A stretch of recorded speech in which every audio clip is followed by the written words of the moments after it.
بسم اللہ الرحمن الرحیم۔ السلام علیکم ورحمۃ اللہ وبرکاتہ۔ دار ارقم سکولز کی آن لائن کلاسز میں خوش آمدید۔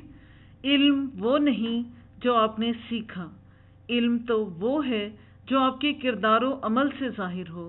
علم حاصل کریں ضروری ہے، لیکن علم سے بہت کچھ حاصل بھی کریں یہ انتہائی ضروری ہے۔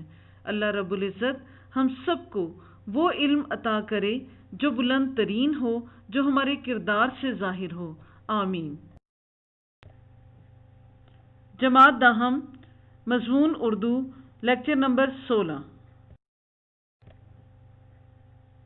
آج ہم قواعد و انشاء کے نصاب میں شامل تفہیم عبارات میں سے عبارت نمبر 7، 8 اور 9 پڑھیں گے۔ مولانا محمد حسین آزاد، بے مثل نثر نگار۔ مولانا الطاف حسین حالی، مسدس حالی کے خالق، ایک طویل نظم جس میں انہوں نے مسلمانوں کے عروج و زوال کی داستان بیان کی۔ عبارت نمبر 7۔ ہم عصروں اور ہم چشموں کی رکابت پرانی چیز ہے۔ ہم عصروں اور ہم چشموں برابری کرنے والے، زمانے کے ساتھ تھی رکابت، مخالفت، اور ہمیشہ سے چلی آتی ہے۔ جہاں تک مجھے ان سے گفتگو کا موقع ملا اور بعض اوقات چھیڑ کر اور کریت کر دیکھا، یعنی ہر پہلو سے دیکھا اور ان کی تحریروں کے پڑھنے کا اتفاق ہوا، مولانا اس عیب سے بری معلوم ہوتے ہیں۔ اس عیب سے بری معلوم ہوتے ہیں، یعنی اس برائی سے، اس روایت سے آزاد معلوم ہوتے ہیں۔ محمد حسین آزاد نے مولانا شبلی کی کتابوں پر کیسے اچھے تبصرے لکھے ہیں اور جو باتیں قابل تعریف تھیں ان کی دل کھول کر داد دی ہے، بہت زیادہ تعریف کی ہے۔ مگر ان بزرگوں میں سے کسی نے مولانا کی کسی کتاب کے متعلق کچھ نہیں لکھا۔ لاہور میں کرنل ہالرائٹ کی زیر ہدایت جو جدید رنگ کے مشاعرے ہوئے، ان میں آزاد اور حالی دونوں نے طبع آزمائی کی۔ برکھا رت، حب وطن، نشاط امید اسی زمانے کی نظمیں ہیں۔ آزاد اپنے رنگ میں بے مثل نثار ہیں، یعنی بہترین نثر لکھنے والے ہیں، مگر شعر کے کوچے میں ان کا قدم نہیں اٹھتا، یعنی شاعری وہ زیادہ بہتر نہیں کر پاتے۔ لیکن مولانا کی انصاف پسندی ملاحظہ کیجئے کہ کیسے صاف لفظوں میں اس نئی تحریک کا صحرا آزاد کے سر باندھا ہے۔ سوال نمبر 1۔ اس عبارت کا عنوان تحریر کیجئے۔ جواب: اس عبارت کا عنوان مولانا الطاف حسین حالی کی انصاف پسندی ہے یا مولانا حالی کی انکساری اور اعلیٰ ظرفی ہے۔ سوال نمبر 2۔ اس عبارت میں مولانا سے کون مراد ہیں؟ جواب: اس عبارت میں مولانا سے مراد الطاف حسین حالی ہیں۔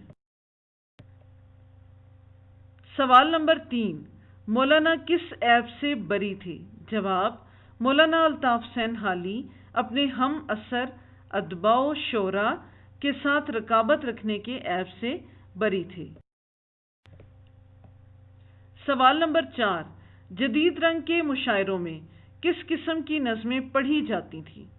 جواب: جدید رنگ کے مشاعروں میں برکھا رت، حب وطن، نشاط امید جیسی قومی اور اصلاحی نظمیں پڑھی جاتی تھیں۔ سوال نمبر 5۔ نثار کے معنی لکھیے۔ جواب: نثار کے معنی ہے نثر لکھنے والا۔ سوال نمبر 6۔ مگر شعر کے کوچے میں ان کا قدم نہیں اٹھتا کے معنی بتائیے۔ جواب: اس سے مراد یہ ہے کہ مولانا محمد حسین آزاد شعر گوئی میں کوئی خاص مہارت نہیں رکھتے تھے۔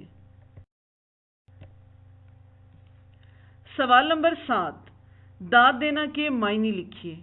جواب: داد دینا کے معنی شاباش دینا اور تعریف کرنا کے ہیں۔ سوال نمبر 8۔ تبصرہ کسے کہتے ہیں؟ جواب: تبصرہ کے معنی ہیں کہ کسی کتاب کے متعلق اپنی رائے کا اظہار کرنا، جبکہ یہ رائے موافق بھی ہو سکتی ہے اور مخالف بھی۔ بے شک اللہ کے نزدیک بہترین دین اسلام ہے۔ اسلام کا نظریہ قومیت لا الہ الا اللہ محمد الرسول اللہ ہے۔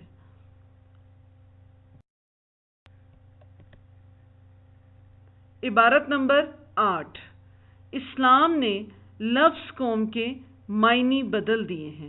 اسلام سے پہلے کے تمام قومی سلسلے، تمام قومی رشتے نسل یا علاقے سے تعلق رکھتے تھے، لیکن اسلام نے لا الہ الا اللہ محمد رسول اللہ کے تحت ایک نیا روحانی بلکہ خدائی قومی رشتہ قائم کر دیا۔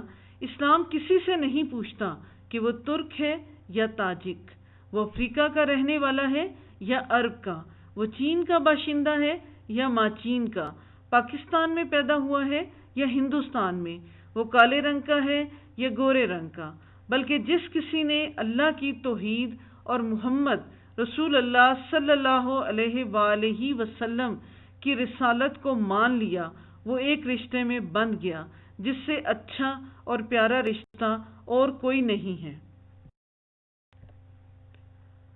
سوال نمبر 1: اسلام نے لفظ قوم کو کتنی وسعت دی ہے؟ جواب: اسلام نے اللہ کی وحدانیت اور رسول پاک کی رسالت کے تحت ساری دنیا کے مسلمانوں کو ایک لڑی میں پرو کر نیا روحانی بلکہ خدائی قومی رشتہ قائم کر دیا ہے۔ گویا کہ اسلام نے لفظ قوم کو عالمگیر وسعت عطا کی ہے۔ سوال نمبر 2: کیا اسلام میں نسل اور علاقے کا امتیاز جائز ہے؟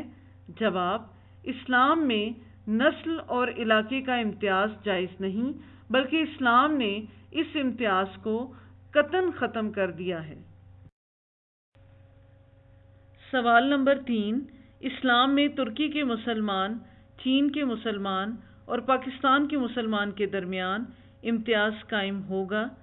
جواب: اسلام میں کسی بھی جگہ رہنے والے مسلمانوں کے درمیان کوئی امتیاز نہیں کیا جائے گا، کیونکہ ایمان لانے کے بعد سب مسلمان برابر ہیں۔ یہی وجہ ہے کہ ترکی کے مسلمان، چین کے مسلمان اور پاکستان کے مسلمان میں کوئی فرق اور امتیاز نہیں ہوگا۔ سوال نمبر 4: کیا گورے مسلمان کو کالے مسلمان پر کوئی فوقیت حاصل ہے؟ جواب: اسلام میں گورے مسلمان کو کالے مسلمان پر سوائے تقوی کے کوئی فوقیت حاصل نہیں۔ اللہ کے نزدیک صرف وہی شخص اچھا ہے جو متقی اور پرہیزگار ہے۔ سوال نمبر 5: اس عبارت کا عنوان لکھیے۔ جواب: اس عبارت کا عنوان اسلام کا نظریہ قومیت ہے۔ طلوع آفتاب کے وقت سمندر کا نظارہ انتہائی دل فریب اور حسین معلوم ہوتا ہے۔ عبارت نمبر 9: سکون کے وقت سمندر کا دیدار آنکھوں کو فرحت بخشنے والی چیز ہے۔ تختہ جہاز پر کھڑے ہو کر دیکھیں تو لہروں کا ایک لاتعداد سلسلہ نظر آتا ہے جو ہوا کے نرم نرم جھونکوں کے اثر سے سمندر پر قریب قریب ہر وقت آتے رہنے سے ایک دوسرے کے پیچھے حلقے بناتا چلا جاتا ہے۔ ایسا معلوم ہوتا ہے کہ لہریں ایک دوسرے کے پیچھے دوڑ رہی ہیں۔